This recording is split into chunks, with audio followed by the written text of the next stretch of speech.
It was always my destiny and my goal, my dreams to be a world champion ever since I was little. Good, folks. Terence Crawford coming in, facing Hank Lundy. Both hands. Lundy trying to fire back.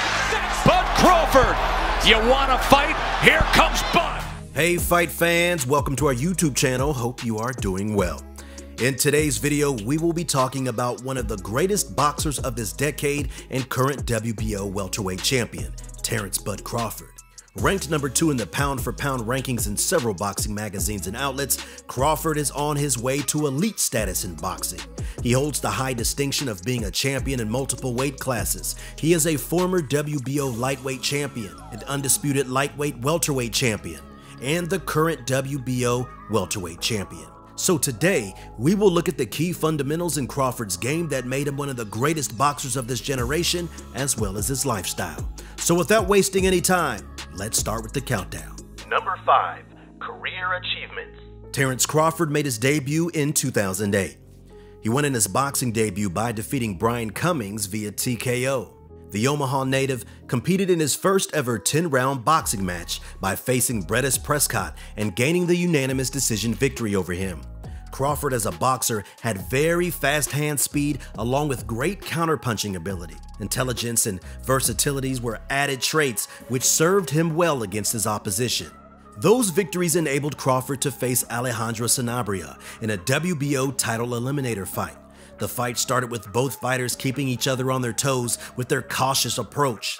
After the first 3 rounds, Crawford came into the fight with some heavy jabs and uppercuts. In fact, it was the superior gas tank of Crawford that separated him from his opponent as Sanabria was finished in the 6th round via TKO. That victory secured him the WBO NABO title and would set up a fight for the title against WBO lightweight champion Ricky Burns. That fight was scheduled to take place in Scotland at the champion's backyard. This was Crawford's most significant challenge to date, but the man seemed to fancy his chances to win his first WBO title in boxing. The fight started with Burns looking the more confident and explosive in the early rounds. Crawford seemed to be waiting for his moment and grew into the fight after the 4th round as he troubled the champion with his accurate counterpunching. That seemed to knock the momentum of the champion, and Crawford capitalized on that to win the fight via unanimous decision and become the WBO lightweight champion. Crawford further evolved as a fighter by defending his title twice against Gamboa and Beltran. In his fight against Gamboa, he was tested in the early rounds of the fight as his opponent came at him with some swift punches. Crawford made a comeback in the fight by knocking down Gamboa with some strong punches until the challenger was finished in the 9th round of the fight.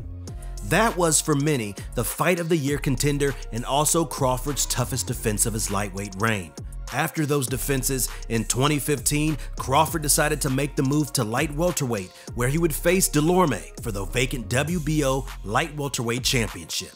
This time, the goal was to conquer the whole division by winning all the available belts. Crawford by now had established a trend of being a slow starter in his fights, and that didn't change as Delorme went after him with some nasty jabs and uppercuts in the first few rounds. In fact, it was Delorme who was ahead on the scorecards for many as he won the first 4 rounds. But as always, Crawford managed to stage a comeback and pick his punches with pinpoint accuracy to take the sting out of Delorme. His ability to switch stances from orthodox to southpaw was another underrated part of his game. Through those surgical strikes, he finished Delorme in the 6th round to become the new WBO Super Welterweight Champion. Through the first 5 rounds, it looked like you were measuring him, you were in control, but you weren't overly active, and maybe he'd stolen a couple rounds. Then you come out in the 6th, and it's as though you flipped a switch. No, my coaches told me to do that. When I go out there, don't give him it. Yeah, just touch him, just touch him. Don't let him feel it yet. Then, as you can see, in that 6th round, going into the 7th, he told me to pick it up. He said, pick it up. I said, all right, because that's what we practice on. Just touching him, making him feel like, oh, this guy ain't got nothing, kind of will him to sleep. Similar to his lightweight reign, Crawford defended his WBO title with knockout victories over Lundy and Dean in impressive fashion. The theme remained the same. He tires his opponents by making them miss and then finishes them in the later rounds. Apart from being a great boxer, Crawford is also known for his vast ring IQ, which allows him to read the situation of the fight and adjust accordingly. He also started to appear in fight cards sponsored by HBO. By this time, Crawford's talents were being recognized by the boxing fraternity. He would then demand a shot at the WBC light welterweight champion Alexander Postol, who, like Crawford, was undefeated so far in his career. This time, Crawford seemed to be up for it right from the start as he troubled Postol with some sharp jabs and hooks to the temple. He won the majority of the first 5 rounds and in trademark fashion dominated the fight after the 5th round, where he knocked down Postol on several occasions with some crisp 1-2s. Postol had no answer to Crawford's striking, as Crawford won the fight convincingly via unanimous decision. By unanimous decision, and now both WBC, WBO light welterweight champion of the world, the fighting pride of Omaha, Nebraska, Terence Crawford! After winning the WBO and WBC title unification bout, Crawford defended those titles, after which he reached towards the last step of his challenge, which was to become the undisputed champion of the division. Standing in his way was the IBF and IBO champion, Ndongo. The fight started with Crawford showcasing his precise jabs and hooks. He picked the perfect moment to showcase his diversity as a fighter, as he finished Ndongo with a brutal shot to the body, which sucked the air out of the champion. The fight was over in the 3rd round as Ndongo couldn't get up from that shot to the body, hence ensuring Crawford became the WBC, WBO, IBO, and IBF undisputed champion at 140. By becoming the undisputed champion of the division, within 2 years, Crawford established himself as one of the greatest pound-for-pound boxers of this generation. As a matter of fact, Crawford became a part of the illustrious company by being the 6th undisputed champion of boxing in any weight class. But Crawford wasn't done with his aims, as he made the move to welterweight to challenge for the WBO welterweight title. Hence, a fight was made for the title, where Crawford would go against the champion, Jeff Horn. The champion Horn was confident of his chances, as he believed he will test Crawford to the limit in their title fight. Crawford, in his usual laid-back style, believed he had the tools to beat the champion. And as it turned out, he did, as Crawford was the one who tested Horn to the limit and finished him in the 9th round via TKO. He dismantled the champion by delivering a boxing clinic of great striking, along with sharp movement and counterpunching. Similar to his stints in lightweight and light welterweight, Crawford's victory over Horn showed that the champion may be too good for this division as well. He proved that by successfully defending his title against the likes of Amir, Joseph Benavidez Jr., and very recently against Shawn Porter. His most significant test came against former 2-time welterweight champion Porter, where the challenger was equally strong with his punches, but the experience and smarts of Crawford came through as he became the first man to finish Porter in the 10th round via TKO. Crawford has amassed an unbeaten 38-0 record in boxing and looks set to become the future pound-for-pound #1 in boxing if he continues in the same vein as before. Number 4, salary. Crawford's incredible achievements in boxing at 34 years of age has ensured he has racked up significant amounts of money in his career. His highest payday came in the fight against Shawn Porter, where he pocketed at least $6 million for that fight.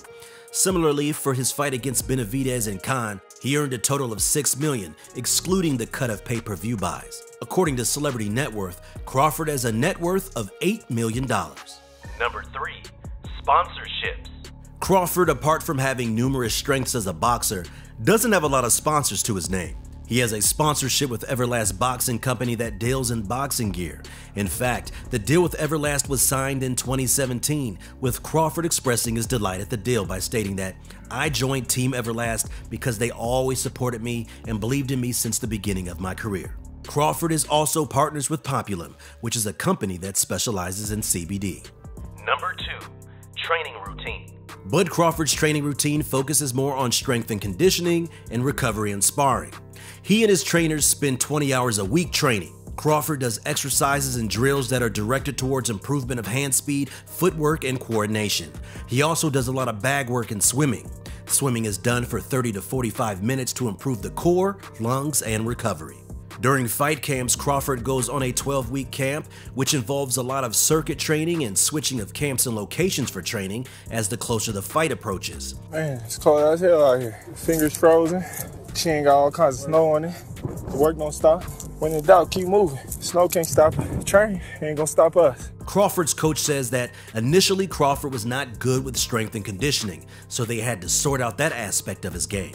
Crawford sticks to a strict diet plan which includes baked chicken, fish, brown rice, and pasta. That gives him energy.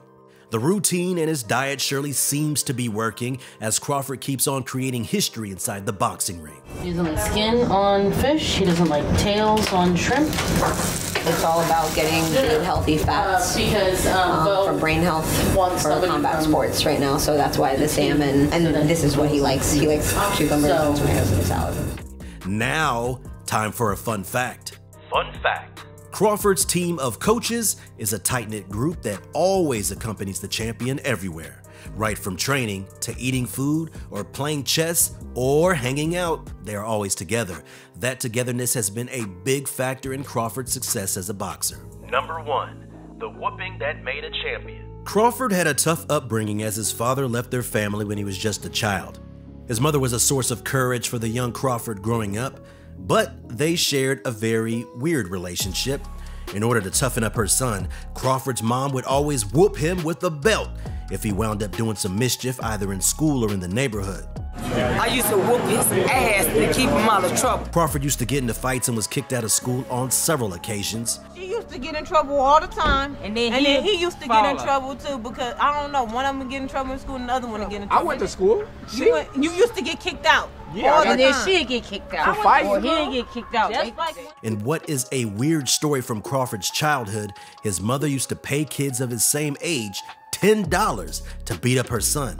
His mother never congratulates her son on his achievements in boxing, and that drives Crawford more to achieve his goals inside the ring, even though she attends most of his fights.